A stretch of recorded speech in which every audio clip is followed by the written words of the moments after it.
അനധികൃതമായി ഇന്ത്യയിലേക്ക് നുഴഞ്ഞുകയറിയ ബംഗ്ലാദേശികൾക്ക് കഠിന ശിക്ഷ വിധിച്ചു കോടതി. മാൽപ്പയിൽ അറസ്റ്റിലായ 10 അനധികൃത ബംഗ്ലാദേശി കുടിയേറ്റക്കാർക്ക് 2 വർഷം തടവും 10,000 രൂപ വീത പിഴയും ഉടുപ്പി ജില്ലാ കോടതി ശിക്ഷ വിധിച്ചു. അനധികൃത നുഴഞ്ഞുകയറ്റക്കാർക്കെതിരെ കർശന നടപടിയെടുക്കുന്നതിന്റെ ഭാഗമായിട്ടാണ് ഈ നീക്കം.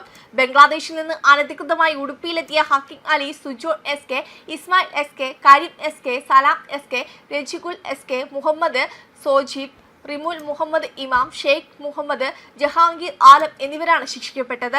2024 ഒക്ടോബർ 11-നാണ് മാൽപ്പെ വടബണ്ടേശ്വർ ബസ് സ്റ്റാൻഡിന് സമീപം 7 പേർ സംശയാസ്പദമായി ലഗേജുമായി കറങ്ങി നടക്കുകയായിരുന്ന ഇവരെ പോലീസ് കസ്റ്റഡിയിലെടുത്തത്.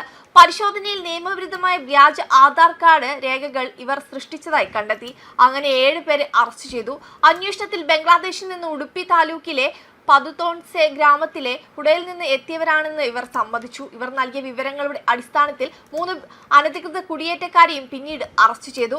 വ്യാജ ഇന്ത്യൻ രേഖകൾ സൃഷ്ടിച്ചാണ് പ്രതികൾ ഉടുപ്പിയിലേക്ക് കടന്നത്. പ്രതികൾ സിക്കിമിലെ അഗർത്തലയിൽ നിന്നാണ് വ്യാജ ആധാർ കാർഡ് നിർമ്മിച്ചതെന്നും പോലീസ് കണ്ടെത്തി.